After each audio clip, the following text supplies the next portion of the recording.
Okay, this is page 46, problems 8 and 9. Okay, Gibson Corporation will pay a dividend of $4.50 next year. So that means it's D1. The company has stated that it will maintain a constant growth rate of 4% a year forever. So you're going to use that constant dividend growth rate formula. How much will you pay for this stock if the required return is 12%? What if the required return is 18%? So just two different versions of the same problem, different growth rates. Required returns, excuse me. Two different required returns. Okay, so you use the formula PT equals DT plus 1 over R minus G. In this case, I already plugged in that because you're trying to find the present value, price at 0, so it's P0 equals DT plus 1, so T plus 1 is 0 plus 1 is D1, over R minus G. So you know the dividend's $4.50, you know the required rate of return R is 0.12, you know that the growth rate is 4%, so you get $56.25. Now let's change it to an 18% required return. So you still got the same dividend, $4.50. 8.18 is R, 0.04 is still G, and you get $32.14. Okay, problem number 9.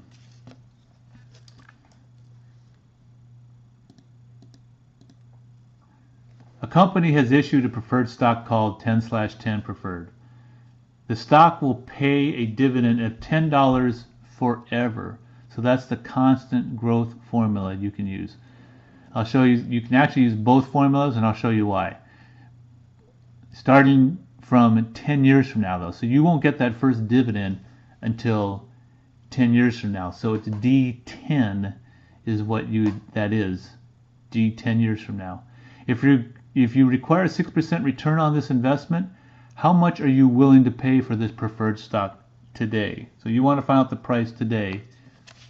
Okay, so you got to take a couple steps here.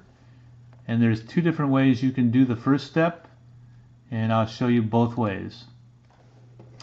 Okay, since it is a constant dividend of $10 per year, that's a perpetuity. So in that case, the formula for the price is P0, price at 0, equals the dividend, $10, over the required rate of return, which is 0.06. Because there's going to be no growth here. It's a constant $10. Zero growth, right? It's $10 the whole time. So you get $166.67. That's one way to figure it. But I don't do it that way because it's a little bit, kind of lulls you to sleep because it tells you the price at 0. That would really be, if you're discounting that back, it'd be the price at year 9, because year 10 is the first year that you get that dividend. Now you can always use this formula for both cases. You can use this for a zero growth formula, and you can use this for a constant growth formula, because it works out the same. And the reason it works out the same is that G, when you've got zero growth dividend, this is 0. So all you're doing is going over R in the first anyway, just like you are in this formula.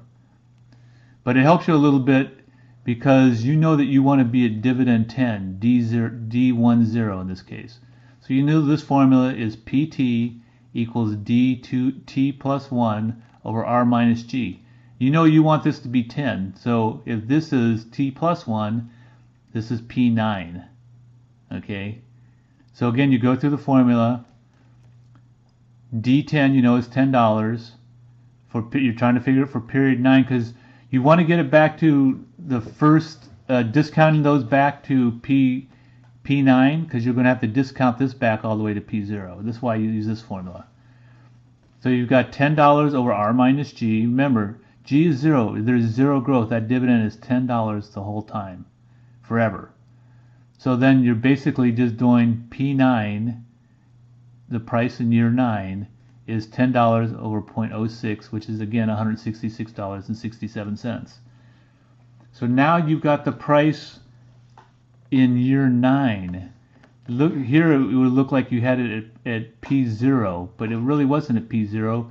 You were discounting from dividend 10 to the year before that, before the dividends, which would be P9. So that's why I like to use this formula, just because it reminds you that it's actually P9.